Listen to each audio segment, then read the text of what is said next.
is already dead." But instead she nodded slowly. "I think so," she said. But even as she spoke, she saw movement out of the corner of her eye. Miss Hester was at the door, walking stiffly toward the head of the stairs, her hands outstretched. "Miss Hester, no!" Jim said. He jumped to his feet and ran after her, Eleanor following along right behind him.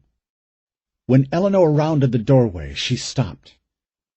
Bobby Hester was already at the head of the stairs and walking toward his grandmother's outstretched arms, as if he meant to fall into her embrace. "It's not possible," she thought. But there he was, a walking corpse with his right arm hanging by a burned scrap of flesh, his eyes depthless and empty. "Oh, Bobby," Miss Hester said. She stumbled, and in that moment he was on her. Eleanor saw Bobby lunge forward, his mouth opening to reveal black, blood-stained teeth. He grabbed her wrist with his left hand, and at the same time clamped his mouth down on the side of her face. Miss Hester collapsed beneath him, grunting, screaming, her fists pounding against his shoulders. Bobby Hester went down on top of her, and for a prolonged moment Eleanor could do nothing but stand there, mouth agape, watching as Bobby tore into his grandmother's face with his teeth, spraying blood everywhere. It was the sound of flesh tearing that finally made her move. Bobby looked up at Eleanor and Jim and Madison with his dead-man eyes, and he had a great flap of bloody cheek-skin hanging from his lips. She didn't waste another second.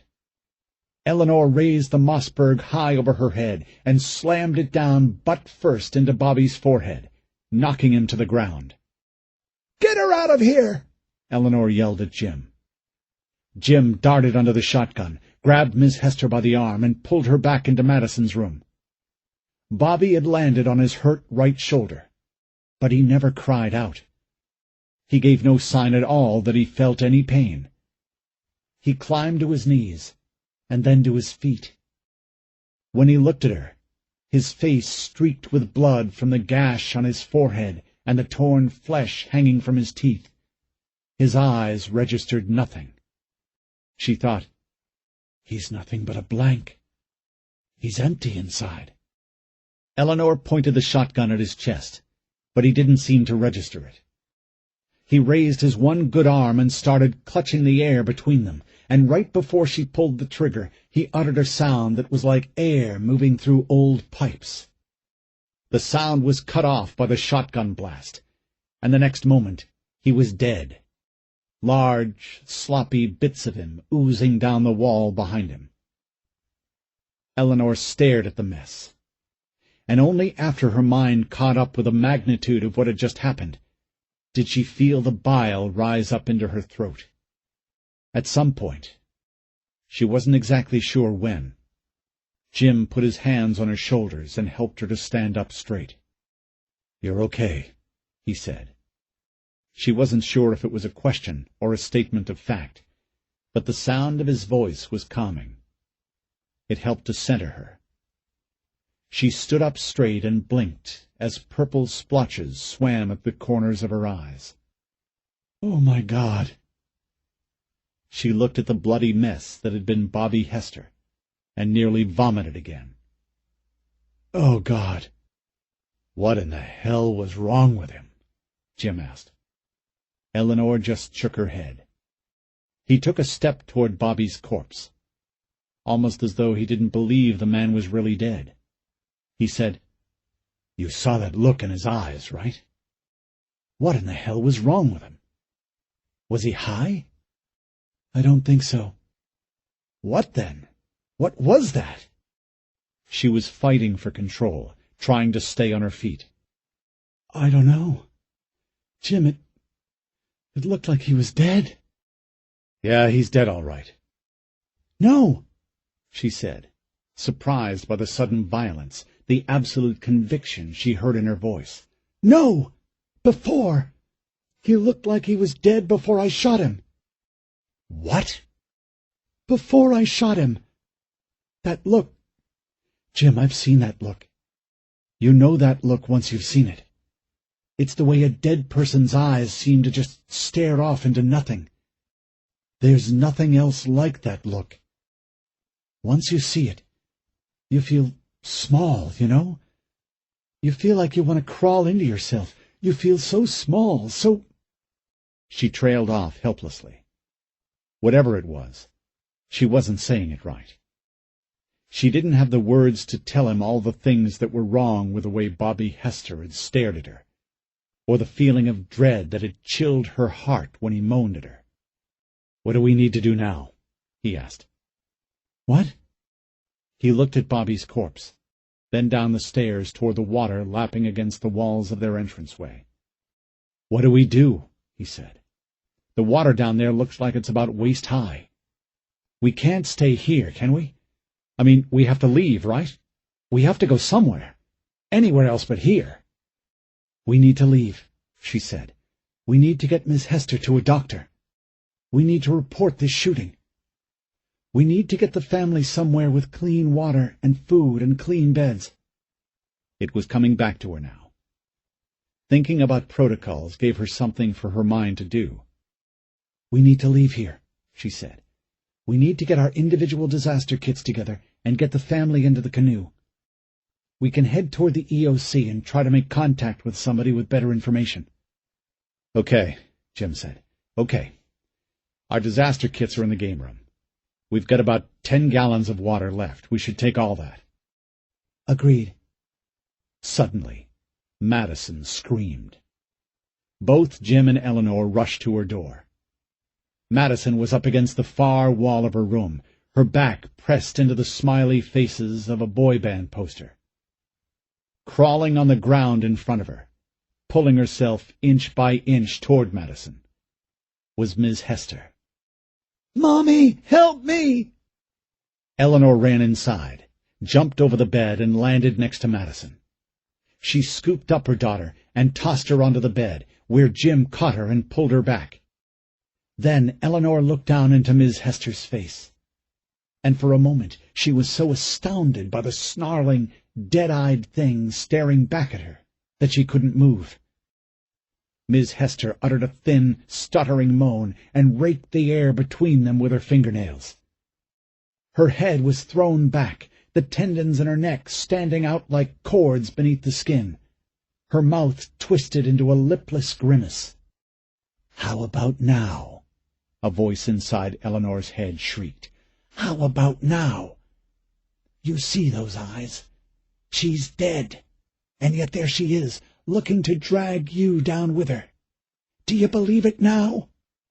She nodded. "I believe."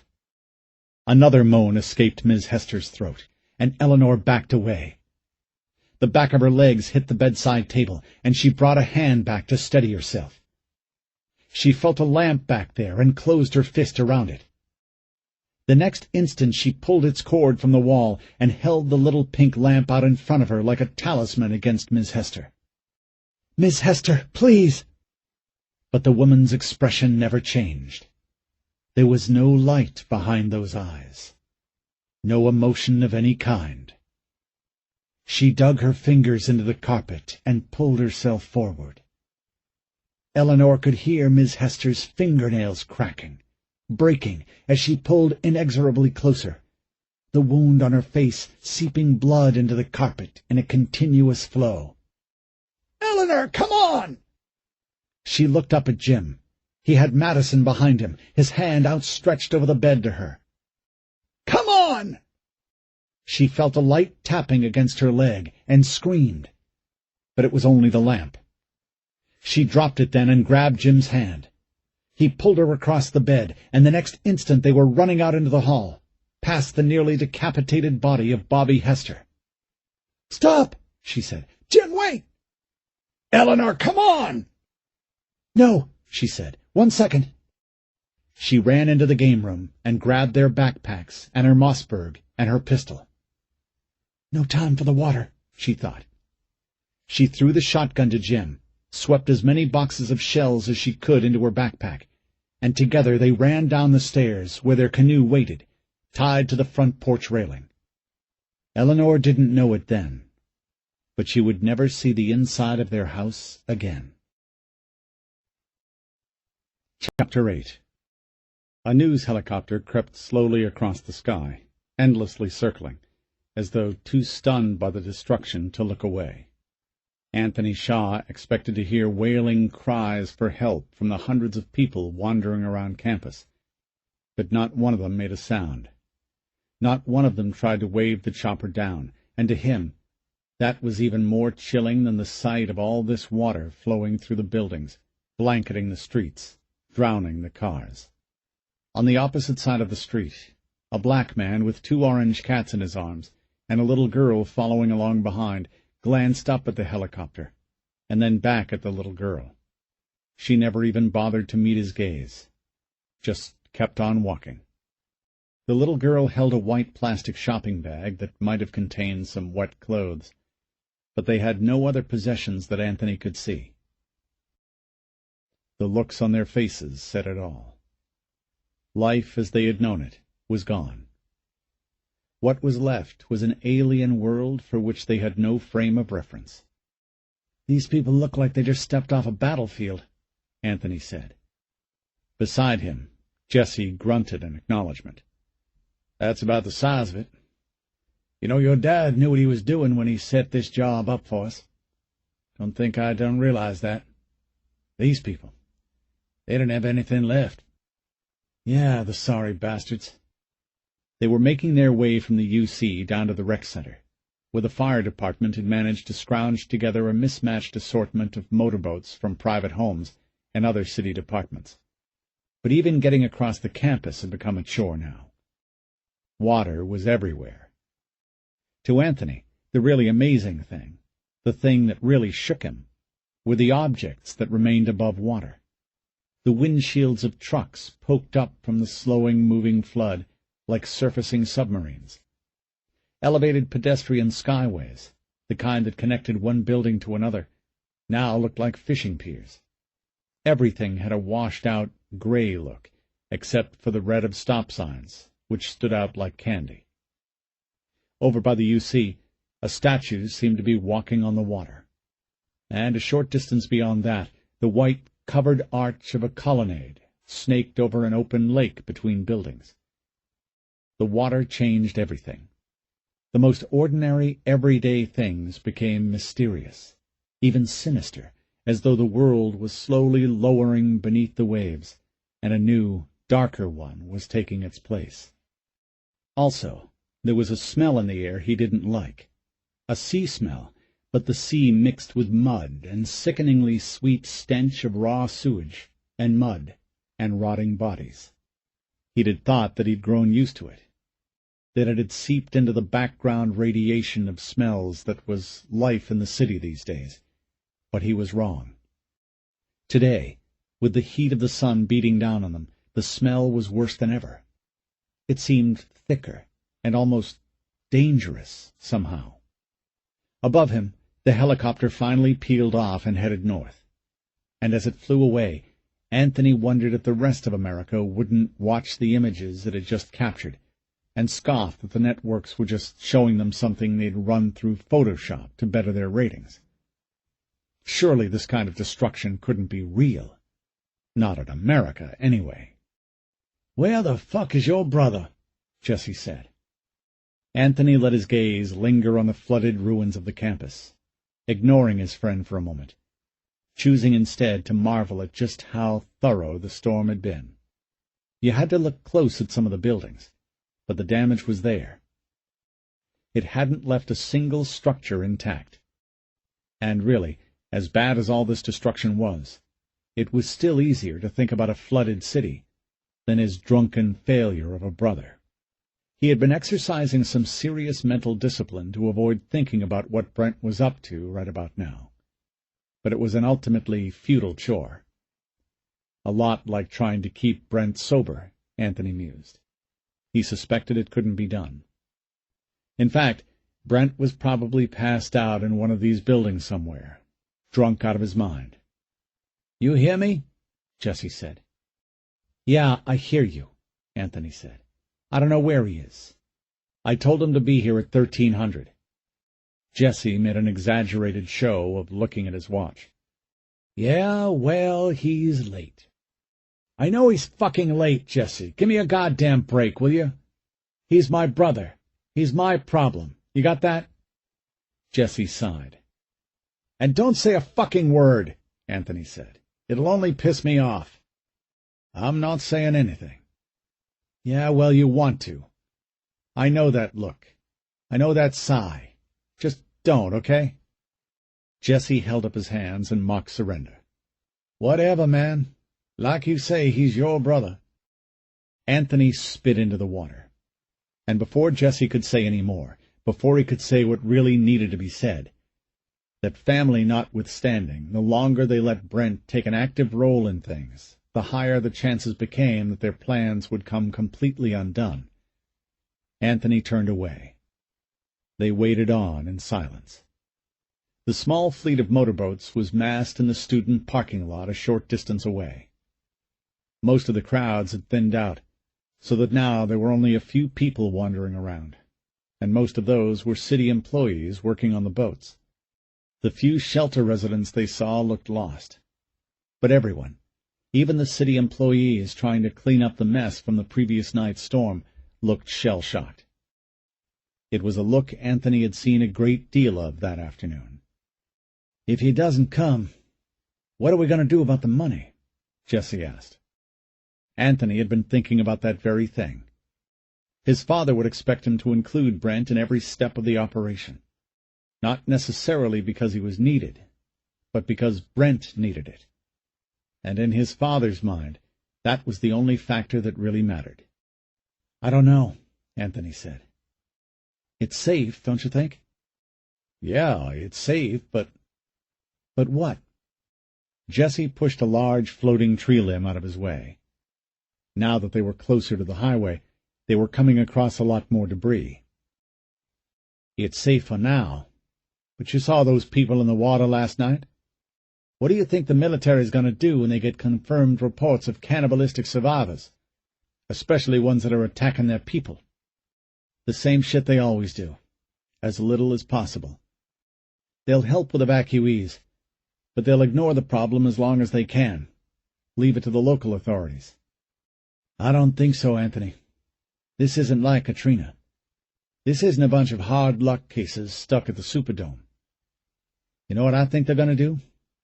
They're going to come in here with a shitload of National Guardsmen, and they're going to clamp down on order as fast as they fucking can. We're going to see military everywhere. What do you think is going to happen when they spot that wrecked Coast Guard helicopter? You think they're going to leave that one be? Anthony kept on walking. He had been thinking about the same thing, the helicopter especially, and though he'd rather eat glass before showing how worried he was to Jesse, he was worried just the same. We need to get the cash tonight, he said. Now you're talking some sense, Jesse said. At least you've got that part figured out. Hey, Anthony said, suddenly wheeling around on him. You listen to me, and you listen fucking good. I got this, you hear me? I got this. I know exactly what we need to do and when we need to do it. Don't make that mistake again, Jesse. You and I, we will get this done. Even if my brother fucks up, you and I will get this done. We will get it done, and then we will get the fuck out of this town. You see those people over there? I refuse to end up like them. You hear me? I fucking refuse. Anthony stared at him, not blinking, waiting for Jesse's reaction to his words. Jesse was good. He was damn good. But he was a little bitch when it came to making sure he got his point across. Anthony didn't like that. He had this under control, and God damn it, Jesse better fucking know it, too. If Anthony's dad had taught him anything, it was what it meant to be in control. Jesse stared back at him, defiant at first from being talked down to, but he didn't have it in him to push the issue. They both knew that. Yeah, Jesse said at last. Yeah, I hear loud and clear. Anthony relaxed a little. He didn't like getting angry like that, especially at Jessie, but he was mastering it now. "I'll talk to my dad," he said. "Even if Brent fucks up, we still need to include him. I know you know that. But you and we'll get it done." Jessie nodded and didn't say a word. "Come on," Anthony said. "Let's get us a boat." Like everything else about the city's response to these storms, the requisitioning of the motorboats was a hopeless mess. Nobody seemed to have any idea what was going on. Anthony was counting on that confusion so that he and Jessie and Brent could take one of the boats off to get the money. There were a lot more people hanging around the parking lot area. One man, an older white guy with a sunburned face and white hair and a Hawaiian shirt open to reveal his prodigious belly, was arguing with the fleet master, a 36 years on the job sergeant named Frank Gibbs, an old friend of his dad's. Though he couldn't hear their conversation, Anthony could tell what they were talking about by their body language. Frank was going to confiscate the man's boat for the upcoming evacuation. The man didn't want to give it up. The man was animated, waving his hands around his head, stamping his feet on the padded seat cushions of his boat. Frank Gibbs stood on the roof of a sedan, a clipboard in his hands, nodding slowly, as though he completely understood. Anthony had once watched Gibbs handle a complaint from a couple whose car had been ticketed while they were parked under a sign that read, "No parking any time." Gibbs had taken the couple out to their car and shown them the sign. Then he took out a pocket dictionary and read the definition of each word on the sign, and in the process utterly berated them without ever raising his voice or giving any indication that he was calling them dumbasses to their faces. Anthony couldn't help but chuckle to himself. The poor guy on the Hawaiian shirt had lost the argument before he ever opened his mouth. He just didn't know it yet. "Hey, Anthony," Jessie said, tapping him on the shoulder. "Take a look at that dude over there." Anthony turned to Jessie. "Where?" "Over there. See him, in the green T-shirt over by that staircase?" The smile slipped away from Anthony's face.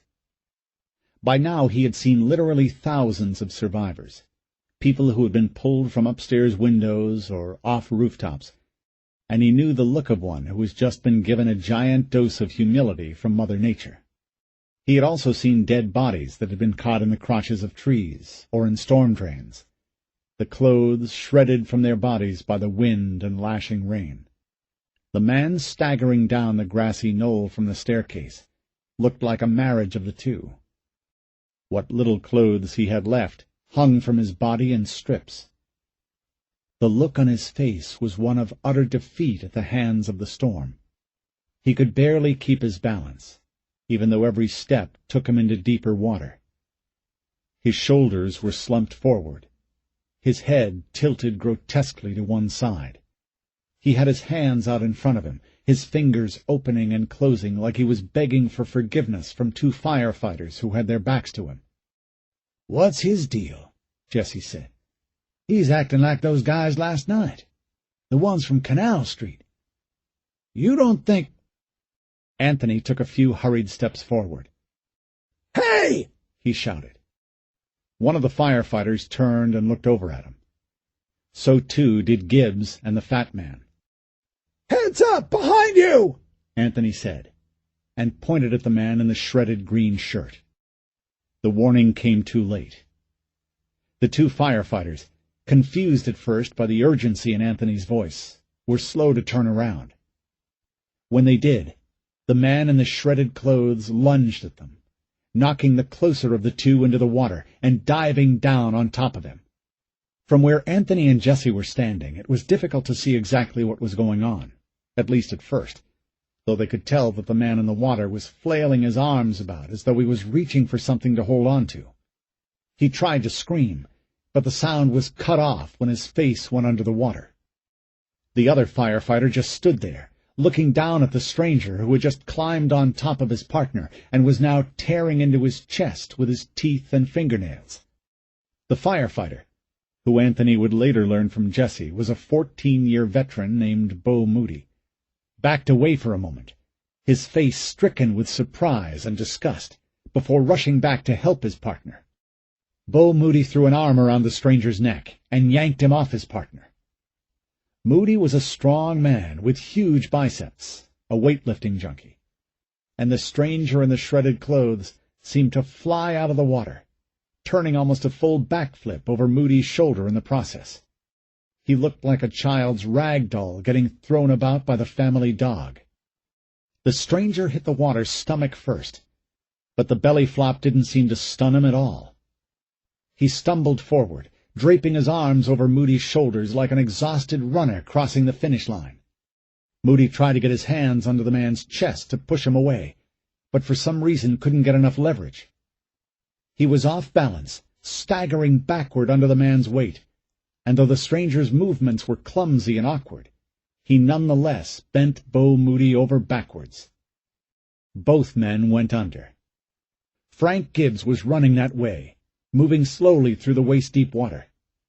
So too were Anthony Shaw and Jesse Numeroff, but they were farther off, and Frank Gibbs got there first. "Gibbs, no!" Anthony shouted, already pulling his gun. Gibbs closed on Moody and the stranger and jumped into the fight. There were other groups of men standing around, checking the boats, and by now they too had advanced on the stranger. 7 or 8 of them got to the stranger at the same time as Gibbs, and pulled the stranger off Moody. For a moment, Anthony couldn't see through the knot of bodies. Then he heard a scream, and one of the men turned around, staggering away from the others, and as he fell into the water, still screaming, Anthony froze in his tracks. The ragged hole in the man's throat was gushing blood into the water. The injured man continued to thrash, churning up the water around him, turning it a cloudy, reddish-green, as his neck wound jetted his life out of his body with every heartbeat. "Clear a hole!" Anthony shouted. He was closing on the group of men now, less than 40 feet away, but he didn't need to yell to clear the way. They were already falling back, separating, scrambling over each other to get out of the way of the madman in their midst. To Anthony, the man seemed rabid. With his chest heaving, his hands gnarled as though with arthritis, thick, jelly-like ropes of blood and spit hanging from his mouth, he looked like something out of a Robert E. Howard story. And yet, for all the savageness of his countenance, the man's eyes were the same dark, expressionless pits Anthony had seen in the trailer park next to the Santa Fe, and in the flooded darkness over at Canal Street. Those eyes were completely vacant. They were a dead man's eyes. "Holy shit," Anthony thought. "He's a zombie. He's a fucking zombie. But that's not possible. It can't be." And then, after skipping a mental beat, he thought, "But it is possible. He's right there." Anthony raised his pistol and fired once, putting a bullet through the man's face, turning the spot where his nose had been to a dark, slushy mess as the stranger sagged down into the water, rolled over onto his back, and went still. The sound of the pistol shot echoed over the water like a loud clap, and then everything went quiet. The men who, moments before, had been falling all over themselves to get away from the man, now took a few tentative steps toward him. A few looked back at Anthony in shocked awe. "Get away from him!" Anthony said. He walked up to the body and looked down on it. The man's eyes stared up at nothing, and looking into those eyes, those horrible, dead eyes, Anthony felt a shudder pass through him. That is a zombie, Anthony thought, marveling at the ease with which his mind slipped into this new mental track. For once the mental leap was made, it made perfect sense. This man, with his crazy, drunken gait and gnarled hands, with the skin of his face cracked open and beaded with a pale, yellow, mucousy stuff, with his lips torn from his mouth, leaving a sneering rail of bloody teeth. This man was a zombie. "That's what you are," the voice in Anthony's head insisted. "You can't be. But you are. God damn it, that's what you are. I don't know how or why, "But you're a zombie." "What the hell's wrong with that boy?" somebody said. Anthony glanced up to see who had spoken, but couldn't tell. His gaze shifted from one face to the next, and saw the same stricken look of horror that he realized must be on his own face as well. It was the man's eyes, he thought. They hadn't changed. Despite everything that was wrong and impossible about the corpse floating face up in the water between them, the real horror was the way the man's eyes had seemed dead even before Anthony shot him. "He's a zombie," Anthony said.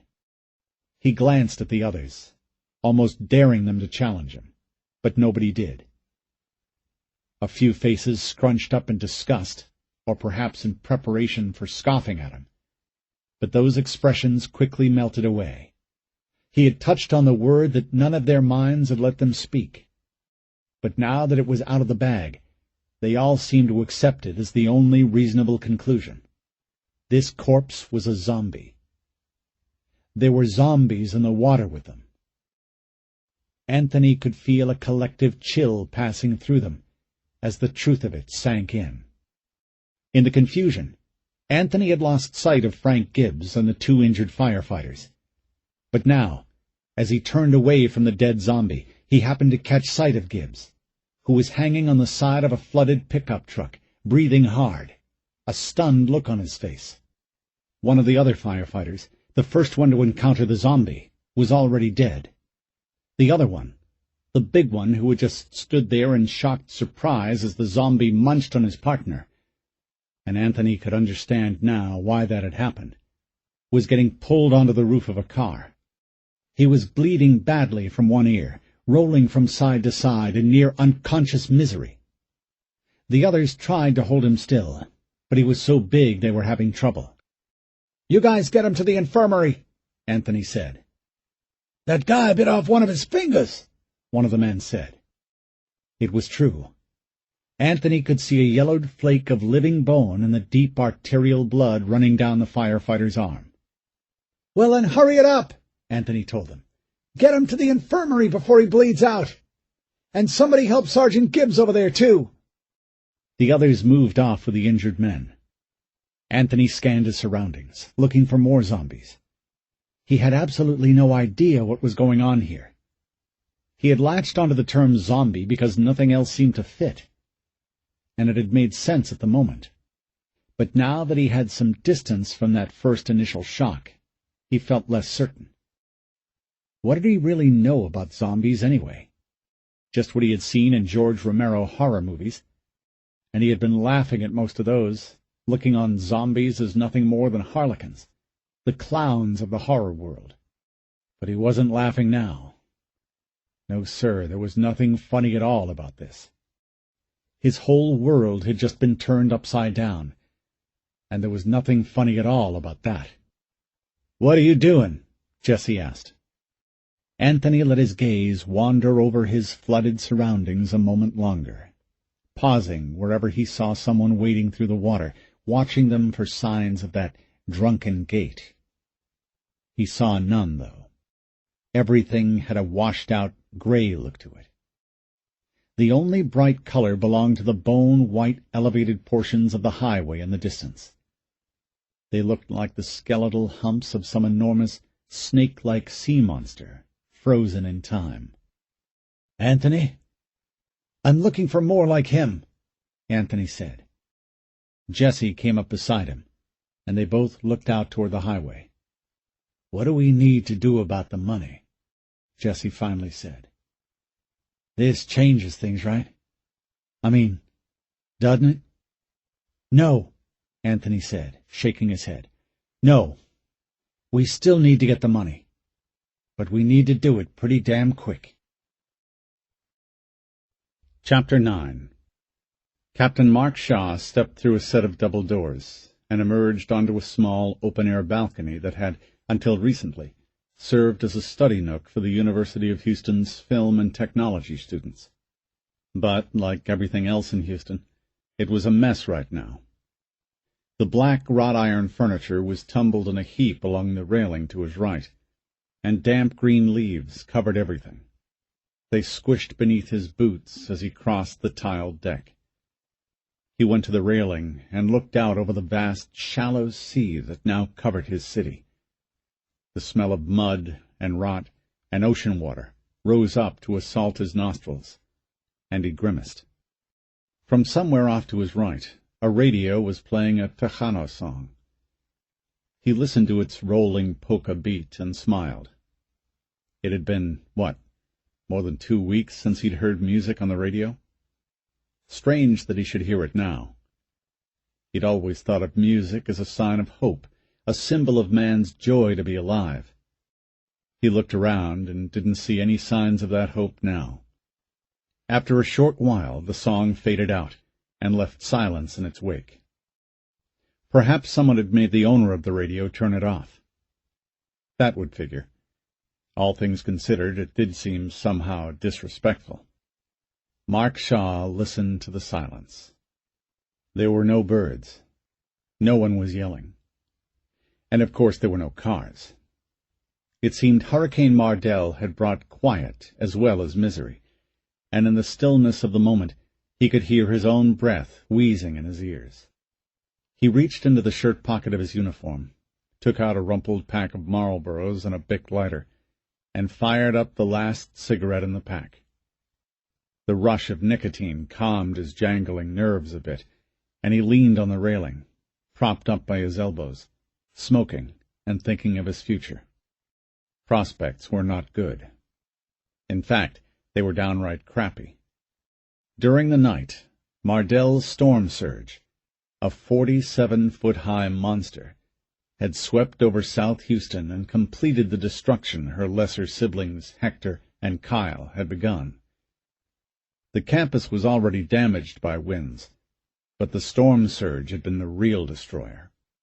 It smothered everything, including his headquarters over at the library, and he'd been forced to relocate to the College of Film and Technology for his teleconference this morning with the head of Homeland Security.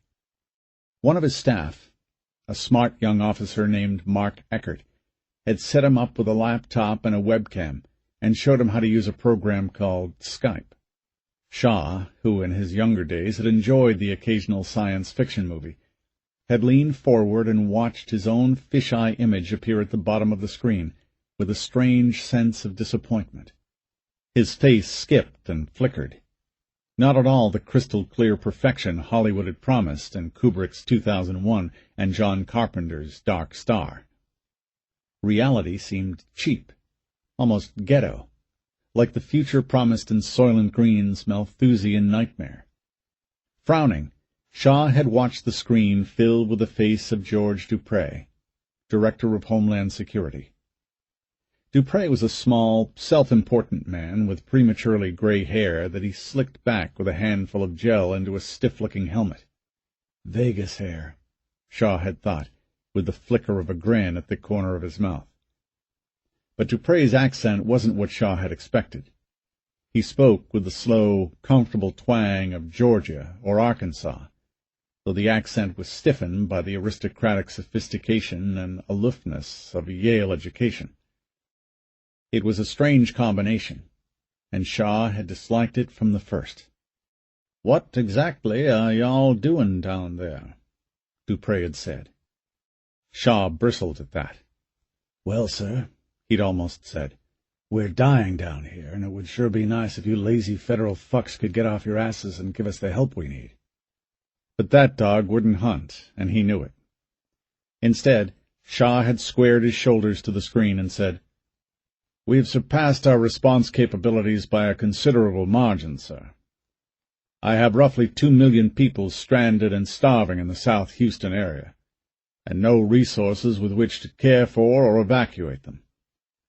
I need some—" "I'm aware of all that," Dupre said, and though the webcam cut most of the gesture off, Shaw could see his speech was being dismissed with a wave of the director's hand. "I'm talking about all these reports of people being attacked and eaten. What in the hell is that about?" "Isolated instances, sir. These people are starving." "Isolated my ass, Captain Shaw. Here, I want to read you something." Duprey picked up a piece of paper and frowned at it as if it had been smeared with something nasty. "This is an email you sent me 4 days ago. In it, you assure me that these reports of cannibals are, and I quote, grossly exaggerated and mean-spirited attacks upon the people of Houston, many of whom have lost everything but their lives and their hope in the humanity and charity of others. Okay, fair enough. But you go on to urge us to continue and even redouble our evacuation efforts. That we did, Captain." He put the paper down, folded his hands on the desk in front of him, and stared directly at Shaw. "In the past week, the United States Air Force has flown a continuous shuttle service of C-5 Galaxies from the Houston area to Lackland Air Force Base in San Antonio. They have evacuated nearly 600,000 people in that time. They have flown another 70,000 to Dallas-Fort Worth. It is the biggest civilian relocation in the history of the United States, and it was done on your assurance that these reports of pandemic infection and cannibalistic insanity are grossly exaggerated and mean-spirited attacks upon innocent people." Shaw swallowed the lump that had formed in his throat, but waited stoically for what he knew was coming. "You lied to me, Captain Shaw. You lied to the world. And do you know what has happened as a result of that lie, Captain?" "No, sir, I don't." "The city of San Antonio is in the middle of a war, Captain. They've had literally thousands of these cannibals of yours bust out of their shelters. Their hospitals are overrun. Their police department and fire department have been gutted. Do you understand me? I said gutted. The same thing, I understand, is happening in Dallas-Fort Worth. But it is especially bad in San Antonio, and all because they opened their arms to your evacuation effort." Duprey sifted through some papers on his desk. He found what he was looking for, but when he started speaking again, his tone had changed. Some of the anger was gone, replaced now with sadness and exhaustion. "This is a report from a civilian doctor named William Stiles at San Antonio's University Hospital. Dr. Stiles claims to have worked on several of these cannibals during the past few hours, and in this report he even identifies the specific disease responsible for their behavior. He calls it the necrosis filovirus, which he says is closely related to the family of viral hemorrhagic fevers. Are you familiar with a viral hemorrhagic fever, Captain Shaw?" "No, sir, I'm not." "Well, for your benefit, then, let me just tell you that these are nasty fucking bugs. I mean seriously nasty. Like you have to wear a spacesuit to handle them nasty. AIDS is a level 2 infectious disease. These things are level 4. Ever heard of Crimean Congo fever? Marburg? No, sir. How about Ebola? Yes, sir, I've heard of that. Oh, well, that's good, because you've just released Ebola's big brother on the world, Captain. Duprey looked over Dr. Stiles' report. Let's see. What does he say here? Ah, yes. The major difference between the necrosis filovirus and other members of the viral hemorrhagic family is the incubation time from initial infection to full manifestation of the disease. A person who contracts Ebola or Marburg is likely to exhibit a headache, backache, and other flu-like symptoms within 5 to 10 days. The necrosis filovirus, on the other hand, seems to amplify within the host in just a few hours. After that, an infected person experiences almost total depersonalization, essentially becoming a zombie. The illustration that these people are the walking dead is even more complete when you see the clouded pupils, the smell of necrotic tissue, and the almost complete lack of sensitivity to pain. We have handled several confirmed cases of victims who are still ambulatory, even though they have been eviscerated or shot multiple times. So in many ways, these victims are the walking dead. Duprey paused there. He looked at Shaw, and despite the sketchy quality of the video feed, Shaw could still see the nests of wrinkles forming at the corners of Duprey's eyes and around his mouth. The man was nearly as exhausted as Shaw. "Captain Shaw, do you have any idea what you have done to your fellow Americans? You heard what Stiles wrote in his report. These are the walking dead. They are zombies. You've damned us all." Shaw bristled at that, but not because it wasn't true. He was thinking of Joe Schwab, the head of Public Works, who had said nearly the exact same thing when he limped back into the shelter earlier that day after losing most of his work crews to the zombies out in the ruins. "You lied to me," Schwab had said. "You damned my men. You damned them all. You fucking bastard!" Shaw closed his eyes and bowed his head. "I'm sorry," he said to Duprey. "There are nearly 2 million people left in the city who are not infected. I was only thinking of them. I thought there would be no way the government would evacuate them if they knew what we were dealing with." Duprey just stared at him. "You're no politician," he finally said. "I've been told that," Shaw said. "A politician would have found a way to pass this along. Are you really accepting full responsibility for this?" "Yes, sir. I don't see what else I can do." He had nearly added that he didn't cause the disease, that it was unfair to heap all this blame on him. But he stopped short of saying that because he wasn't entirely convinced it was true. Hadn't he ordered the campus opened up for all these evacuees? Hadn't this shelter, which had begun with such noble intentions, turned into a literal hell on earth? That was his doing. All this mess he had miscalculated. He had set the dominoes in motion. Duprey sighed heavily.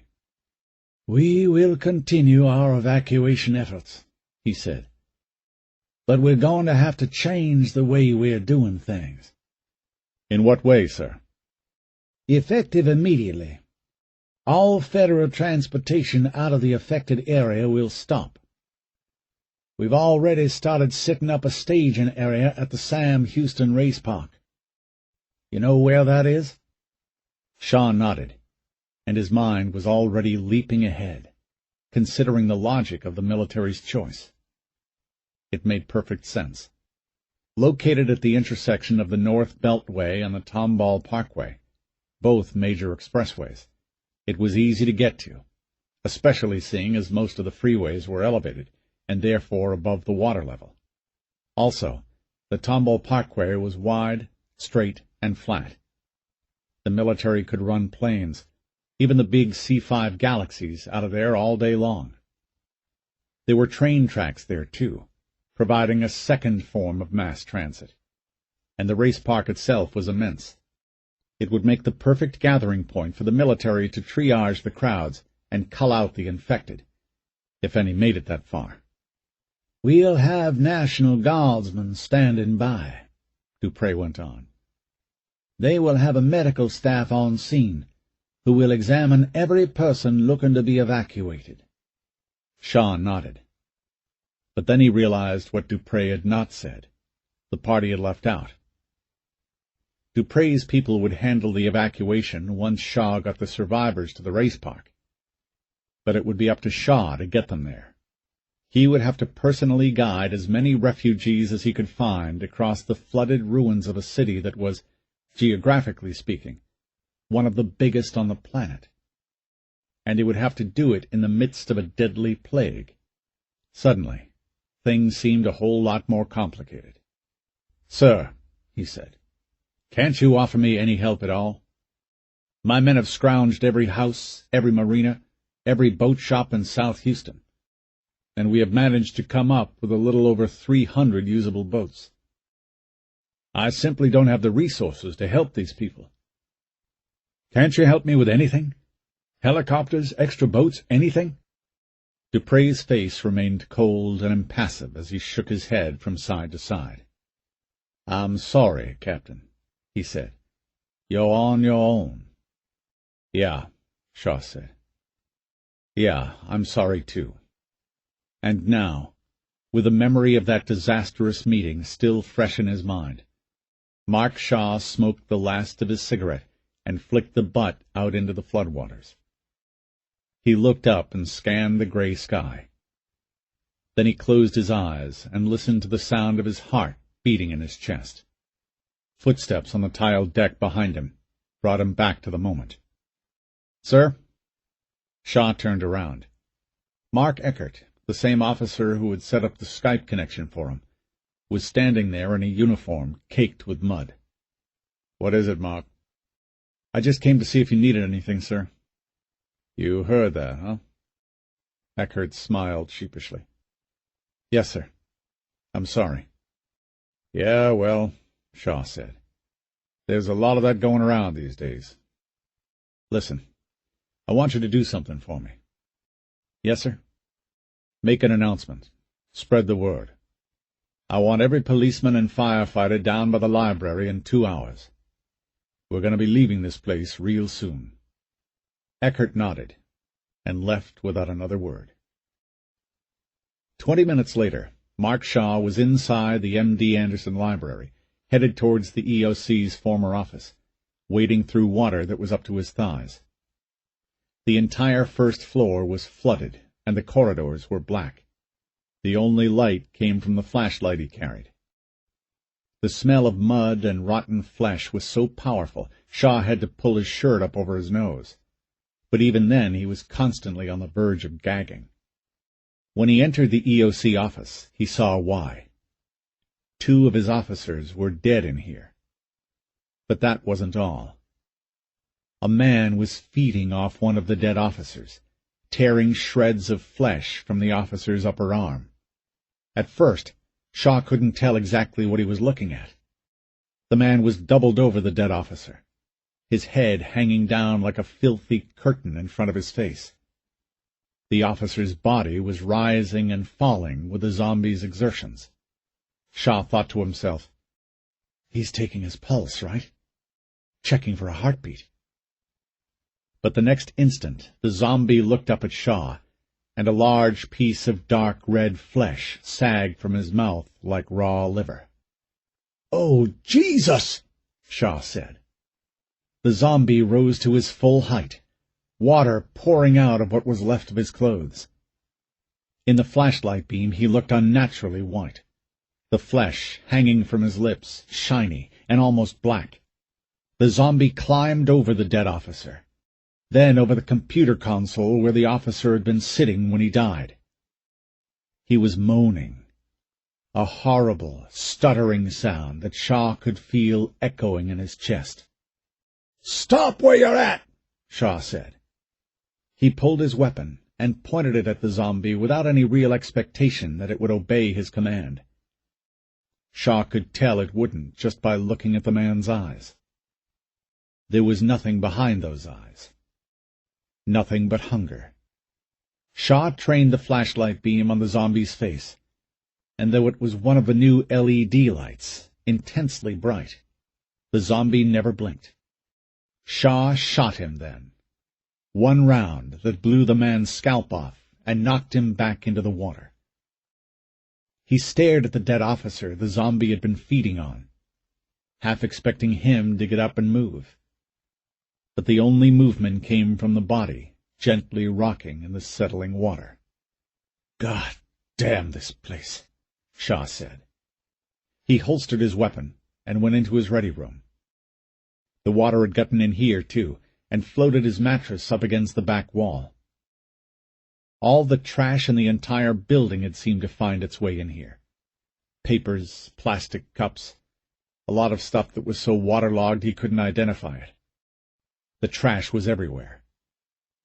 He found his last 3 unopened packs of cigarettes in the wadded-up remnants of his bedding. A little condensation had formed inside the cellophane, but he figured the cigarettes themselves were probably still dry. He was pocketing the smokes when he heard splashing out in the hallway. Shaw let out a tired sigh as he drew his weapon and made his way out into the office. There was a figure over there in the darkness near the door, inspecting Shaw's handiwork on the zombie. "What are you doing here, Anthony?" The figure spun around suddenly, his gun raised. Shaw flicked his flashlight beam up just enough to illuminate his face, then brought it down again. Anthony Shaw lowered his weapon. "You about scared the piss out of me, Dad." "What do you expect? You come traipsing in here making as much noise as you are. You're bound to get surprised." Anthony nodded. "What happened in here, Dad?" "Don't know. That's Foster over there, and I'm pretty sure the one our friend here was munching on was Gene Murphy. I don't know how they died, though. Drowned, probably.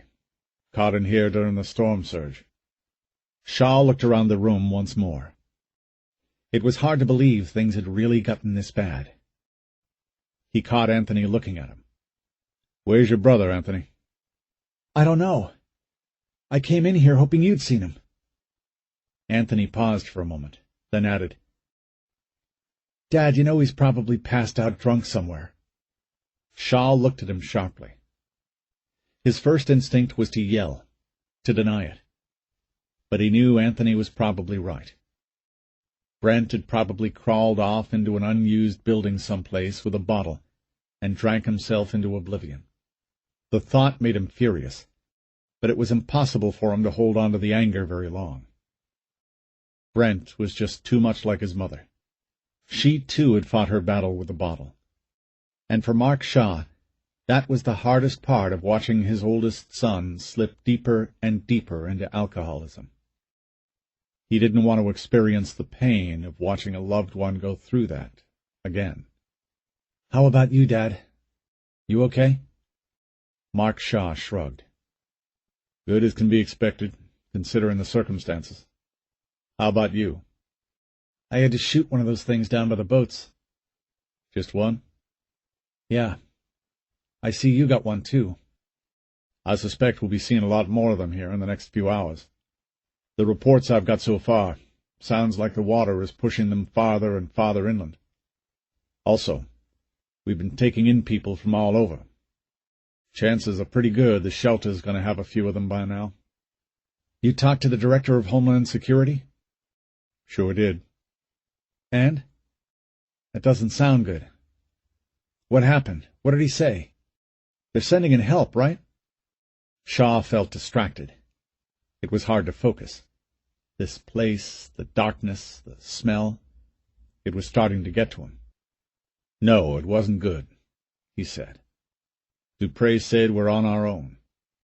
He told Anthony about San Antonio and Dallas-Fort Worth, and about the necrosis filovirus and the zombies. "That's nuts, Dad. What the hell do they expect us to do?" "I don't think they have any expectations, Anthony, except for us to fail. My guess is he'll find some way to put this back on us in order to save his own ass. On me, rather. He's already said as much." Anthony shook his head angrily. "This wasn't your fault, Dad. You did everything a man could be expected to do."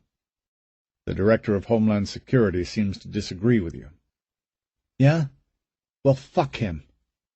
Dad, we have $7 million waiting for us just a couple of miles from here. Let him say whatever he wants. We'll be laughing all the way to the bank." Mark Shaw opened his mouth to respond, then reconsidered and closed it again. He looked at his youngest son, and a disturbing idea occurred to him. Since his boys were little, he'd know that Anthony was the pony to bet on. He loved both his children. There was never any question about that. But a lifetime spent as a cop had taught him a thing or two about human nature.